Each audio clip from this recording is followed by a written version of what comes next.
एक रात की शादी। मेरे गांव के सबसे अमीर जसवंत बाबू, जिसके यहाँ मेरे पिताजी काम करते थे। जसवंत बाबू का पूरा परिवार शहर में रहता था। मेरे पिताजी जसवंत बाबू की हवेली की देखरेख करते थे। एक दिन जसवंत बाबू अपने पूरे परिवार के साथ गांव आए। उन्होंने मेरे पिताजी से कहा, नरेश, मैं तुम्हारे पास बड़ी आस लेकर आया हूँ। मेरे पिताजी ने कहा, आखिर मालिक, मैं आपकी क्या मदद कर सकता हूँ। फिर जसवंत बाबू ने कहा, तुम्हें तो नरेश पता ही है कि मेरा एक इकलौता बेटा है, जिसकी मैं शादी बड़ी धूमधाम से करना चाहता हूँ, पर पंडित जी ने बताया है कि उसकी कुंडली में दोष है। अगर किसी गरीब लड़की के साथ उसकी शादी एक रात के लिए कर दी जाए तो उसकी कुंडली से दोष दूर हो जाएगा। मेरे पिताजी जसवंत बाबू की बातों को सुनकर कुछ देर के लिए चुप हो गए। फिर बोले, इसमें मैं आपकी क्या मदद कर सकता हूँ मालिक। जसवंत बाबू ने कहा, नरेश, अपनी बेटी शर्मिली की शादी मेरे बेटे प्रेम बाबू के साथ एक रात के लिए कर दीजिए। मैं बाद में शर्मिली के लिए कोई अच्छा लड़का देखकर उसकी शादी करा दूंगा। तुम शर्मिली की शादी की चिंता मत करना, सारा खर्चा मैं देख लूंगा।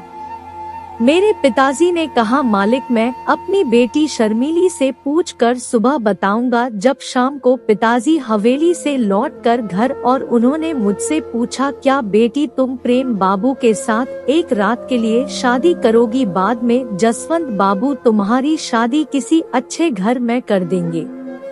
मेरे पास हाँ करने के अलावा कोई दूसरा रास्ता नहीं था, क्योंकि मेरे पिताजी बहुत बूढ़े हो चुके थे। वह इतना सारा पैसा मेरे शादी के लिए इकट्ठा नहीं कर सकते थे, मेरी शादी के लिए दहेज देने के लिए। इसलिए मैंने प्रेम बाबू से शादी करने को हाँ कर दी।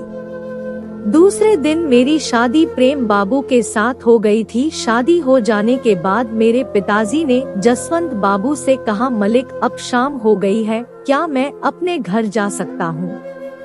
जसवंत बाबू ने कहा, हाँ ठीक है, तुम अपने घर जा सकते हो। मेरे पिताजी अपने घर की ओर चलने लगे, मैं भी उनके पीछे पीछे चलने लगी। तभी जसवंत बाबू ने कहा, क्या तुम्हें तुम्हारे पिताजी ने नहीं बताया है कि यह शादी एक रात के लिए हुई है?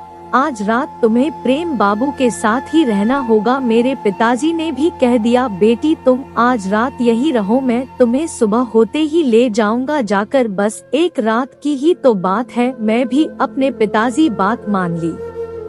मुझे एक कमरे में बैठाया गया जिसमें बहुत ज्यादा फूल की सजावट थी। मैं जिस बेड पर बैठी थी उसे बेड पर बहुत सारे फूल बिछे हुए थे। मैं लंबा सा घूंघट डाले बैठी थी। इस तरह से बैठने को प्रेम बाबू की माँ ने कहा था। मैं दरवाजे की ओर एक टुक घूंघट की आड़ से देखे जा रही थी। एकदम से दरवाजा खुला और प्रेम बाबू मेरे पास आकर बैठ गए। उन्होंने मेरा घूंघट उठाया और कहा, बहुत सुंदर हो तुम, तुम्हारा नाम क्या है? मैंने डरी सी आवाज में कहा, शर्मिली। प्रेम बाबू ने कहा, तुम्हारी खूबसूरती भी तुम्हारे नाम की तरह है। और प्रेम बाबू ने मेरे गाल को चूम लिया। मैंने प्रेम बाबू से कहा, यह आप क्या कर रहे हैं?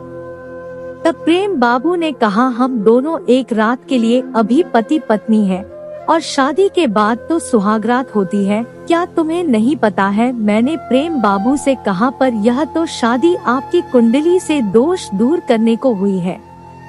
प्रेम बाबू ने कहा, हाँ, इसीलिए तो शादी रीति रिवाज से हुई है, तो सुहागरात भी तो होनी चाहिए। और प्रेम बाबू ने मुझे अपनी बाहों में भर लिया। शायद मैं भूल गई थी कि यह शादी सिर्फ एक रात की थी। और सुबह होते ही मेरी आंख लग गई और मैं जब सोकर उठी तो मैंने देखा बेड पर प्रेम बाबू नहीं थे और मैं रात के बारे में सोचने लगी। तभी दरवाजे की घंटी बजती है और मैं अपने कपड़े पहनते हुए दरवाजा खोलने को जाती हूँ। तभी प्रेम बाबू की माँ मेरे पास आकर कहती है, कैसी हो शर्मिली? मैंने कहा, मैं ठीक हूँ। ठीक है, तो तुम तैयार हो जाओ, तुम्हारे पापा तुम्हें घर लेने के लिए आते होंगे।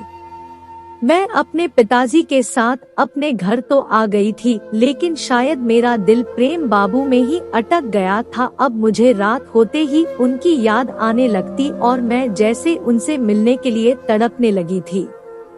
मैं सुहागरात की बातों को याद कर करके मुस्कुराती और उन्हें यादों में मेरी रात कट जाती थी। एक दिन शाम को मैं जब पिताजी घर में होते हैं तो मैं बेहोश होकर गिर जाती हूँ। मेरे पिताजी भागकर गांव में रहने वाले डॉक्टर को बुलाकर ले आते हैं और वह मेरा इलाज करता है। पिताजी को बताता है कि तुम्हारी बेटी माँ बनने वाली है।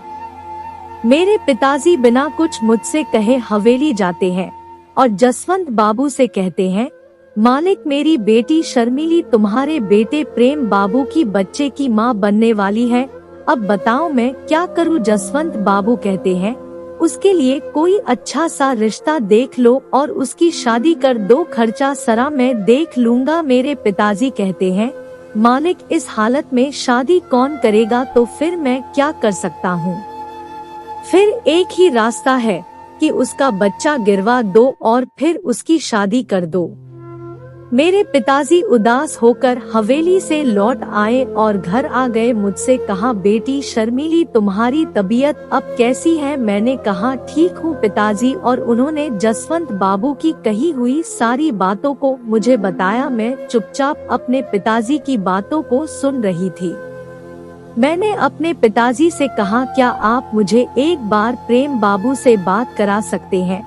मेरे पिताजी ने कहा, प्रेम बाबू तो यहाँ हवेली में नहीं है, वह तो शहर में है। मैं उनसे तुम्हारी बात कैसे करा सकता हूँ? मैंने कहा, पिताजी अगर वह हवेली आए तो उनसे एक बार कहिएगा कि वह अपने बच्चे की माँ शर्मिली से मिले आकर। और कुछ दिनों बाद प्रेम बाबू किसी काम से गांव हवेली आए और मेरे पिताजी ने उनसे कहा कि शर्मिली एक बार तुमसे मिलना चाहती है, क्या तुम उससे मिलोगे? प्रेम बाबू ने कहा, क्यों नहीं, मैं शर्मिली से मिलूंगा। और प्रेम बाबू मुझसे मिलने मेरे घर आ गए। मैंने उन्हें बताया कि मैं उनके बच्चे की माँ बनने वाली हूँ।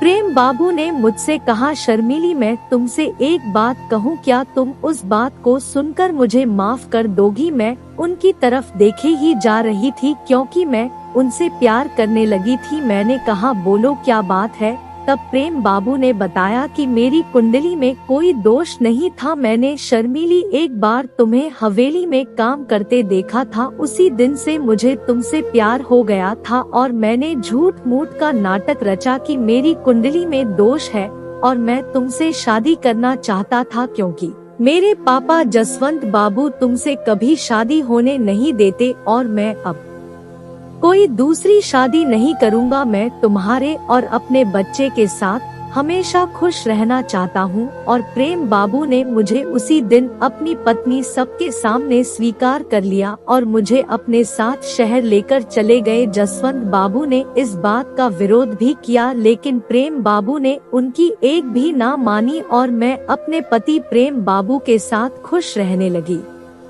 और मेरे पिताजी भी बहुत खुश थे। दोस्तों, अगर स्टोरी पसंद आई हो तो वीडियो को लाइक और हमारे चैनल को सब्सक्राइब करके बेल आइकन को जरूर प्रेस कर लीजिए, जिससे कि जब भी मैं ऐसी कोई स्टोरी लेकर आऊं तो सबसे पहले नोटिफिकेशन आप तक पहुंचे।